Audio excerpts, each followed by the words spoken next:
ওরে ও নদীর পানি, কত কস্তুরী দেখা যায় নদীতে। আসলে এত সুন্দর পানি দেখিনি আগে। নদীতে নৌকা চলে, শ্যালো চলে, আমি নদীর কিনারায় বসে থাকি।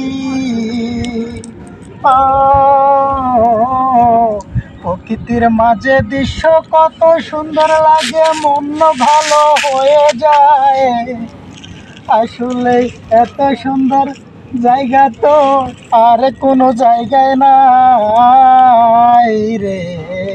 নদীর তীরে বসে সূর্যের ডোবা দেখা যায় রে। না, আপনি কি গান করলেন কানছে? আমি নিজেই তো জানি না কি দেখে। আসলে মারাত্মক কিছু বোঝা যাইতেছে না কিছু। নদীর তীরে বসে সূর্য ডোবা দেখি রে। নদীর পানির মধ্যে এসে নদীটা নীলে পরিণত হয়েছে রে।